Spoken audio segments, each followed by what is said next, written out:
Kaya, I'm trying to hold you accountable, brother. Here we go. What's your name? I don't give my identification. 3802 states I only have to give my identification if I'm under arrest. Officer Kaya is actually one of the. I'll be honest with you. I don't really know him. He's brand new. He doesn't even have 6 months on the street. Hey everybody, welcome back to my channel. This is News Now Ninja. Today's video is a follow-up conversation with Officer Kaya's supervisor. If you're not familiar with the situation, this is the officer I found sitting behind a building doing absolutely nothing for a large period of time, seeming very suspicious. Let me know what you think about the supervisor's reaction to the situation, and let's get straight into it. Hello? Hey, what's going on, Mr. Jones? This is Sergeant Mendoza. Sorry I couldn't answer your call. I was downstairs. I left my phone upstairs. It's okay, man. It's Easter. Happy Easter. Likewise. Yeah, I was just reaching out about Officer Kaya. I don't know if you saw the video that I published pertaining him. I did. Kind of late, but I did. I watched it. I watched it twice, actually, because the first time I wasn't able to watch it thoroughly. And then I was off. And then, I was off duty. And then yesterday I watched the whole video. I actually pulled him in and I questioned him. I had some questions for him. What'd you have to ask him? Well, I just asked him what was he on and everything before I looked into everything, what kind of call he was on. Yeah, because, I mean, if you saw the video, you saw that I just walked up making sure he was okay because he was parked really far back there. And I wasn't even out. I mean, I'm sure that you've heard about me by now that I film cops and whatever, but, I wasn't out to do that. I wasn't out to film cops that day. I was going to a restaurant with family, and in Houston, with, all the stuff going on, whenever you see a cop car parked, 200 yards behind an abandoned building that's closed, it was kind of sketchy. And I was just trying to make sure that the vehicle hadn't been stolen, that maybe he wasn't behind there doing something that he shouldn't be doing, just checking on him, and because I walked up and checked on him, I guess he had never heard about me, I guess, and what and that I record, so I spent a few days trying to reach out to Central Station and I couldn't get a hold of nobody. I couldn't file a complaint. And so I was just trying to get a hold of a supervisor so that possibly we could set up a meeting so I could come in, maybe speak with you and Officer Kaya and kind of try to come to some kind of agreement here, like I'm not trying to mess with nobody, but I give what I get. He should have never got out of the vehicle and tried to intimidate me. He could have just, and also I'm wanting to do a public information request for, he said that he was there on a call, because all I said was, all you got to do is tell me you're on a call, you're on break, and then we can move forward and I'll walk away. And he goes like, oh, okay, well then I'm on a call. And it kind of seemed like he made it up. So I want to know if he was, what call number that he was on, because I'm going to do a public information request to find out if he was actually supposed to be sitting there. Because if he was not supposed to be sitting there and he wasn't on break, then what was he doing? And it's just kind of sketchy. If I was parked behind that building by myself in my vehicle and a cop saw me, then they would definitely say I'm suspicious, right? Of course. And so that's all it is.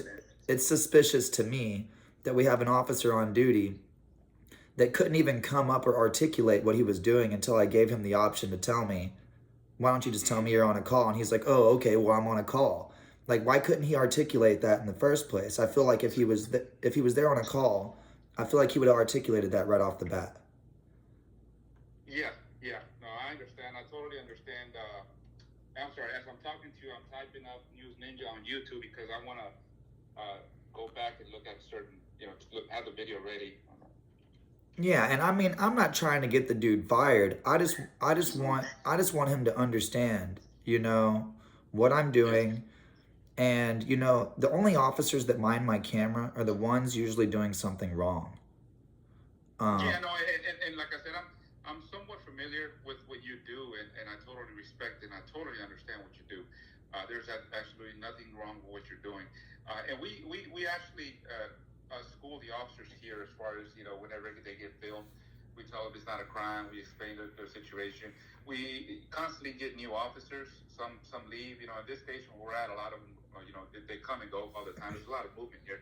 So, Officer Kai is actually one of the. I'll be honest with you. I don't really know him. He's brand new.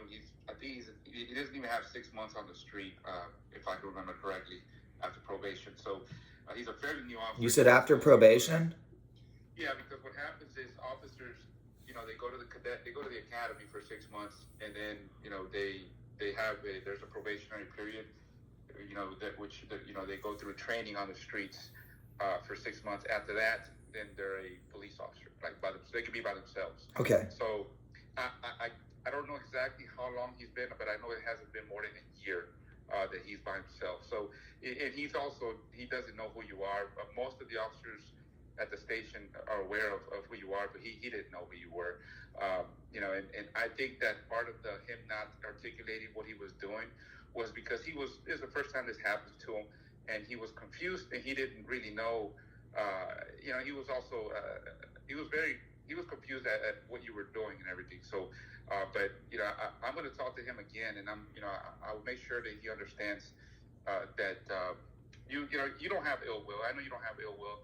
And I remember, I actually been in one of your, I don't know if you remember, but I've been in one of your videos, but, I wasn't the one that you were speaking to.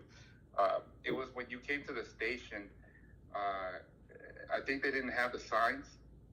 I was in the back there. I think you were talking to Sergeant Simmons. Oh, yeah, Sergeant Simmons, I remember. They didn't have the signs in the, what y'all thought was a secured parking lot? Of course, yeah. And I was in the back. Yeah, I didn't say anything. But I do remember, you say, like, if there ain't nothing, don't give me any content, there won't be nothing, something like that. Yeah, if you're just nice to me, then I don't have a video to publish. Yeah, of course. I get it. I understand. And I'm respectful, man. It's not like I'm walking around like I could be way more enticing, or what would be the correct word for it? I could be way more suspicious. You know what I'm saying? I could tuck my hair in, put on a ski mask, and try to be all creepy, but I don't try to do that. I'm walking around and I'm not wearing camo. I'm wearing tie-dye. Like I try to stand out so that y'all know I'm not trying to be sneaky. That I have no ill will, no ill intent. I'm just trying to hold my public employees accountable and make sure that we're all doing what's right. Like somebody's got to make sure that the officers are doing what's right because. Whenever an officer does something wrong, if someone doesn't catch them, usually nothing will happen. And so, just like you say, you agree. I mean, it's because the accountability level, it's really easy. Like imagine, if me and my group of friends, if we held ourselves accountable, obviously we would never be held accountable because they're my friends. And I'd be like, oh, well, I'll let them slide this time, and it's just like, I just want it to be fair. And Officer Kaya, I could tell he was confused when he met me, but I want to give him the opportunity to meet me again, to possibly have a conversation. If he wants to apologize to me, then I'd be willing to take down the video on his behalf, if he's willing to apologize to my camera. Mm-hmm. But okay. If he doesn't want to apologize, then I'll just leave it up. And, and he's going to be embarrassed by every person that watches that video. And all of his family members and everybody's going to see, that he didn't know. And that's what really scares me, Sergeant, is that we have officers that go through 6 months of training, then they have a 6-month probation period, then they're put on the force and they still don't understand rights. All they understand is laws that they can do. Like the training is based upon traffic violations and suspicion. But when is there a part of the training that teaches the cops rights? Of course, yeah. And off the top of my head, I can't remember everything, but I do know that there is some type of training that gives them that information. I don't know how extensive it is. The last time I went through the academy was 15 years ago. But we get minimum of 40 hours of training every year, and it's usually the hot topic stuff. But I can assure you, just so you're aware, we're pretty strict with them. As far as at this station. Yeah, Houston does pretty good. we do hold them accountable. You know, it's something that you guys, you know, the public doesn't really see.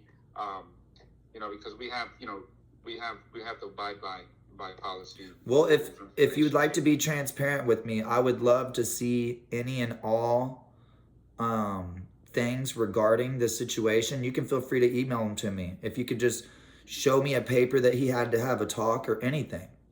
Because, you know, like you said, that we never get to see that. We don't ever get to see that something good happened, you know, that there was accountability. So if you have any kind of proof that y'all had to have a talk, or that you had to sit down, even a paper that says on this day me and this officer had a talk about this video, anything, you know, it doesn't have to have specifics, but I would like to see that there was talk. Of course. No, I totally understand. I'll do what I can. There's some for that. As far as to answer that question, I have to run it by my superior, because I don't also want to make sure I don't get in trouble for Yes, sir. Releasing certain information, because there's the proper way to release that information, and honestly, I don't know if I can do that. However, I will be able to.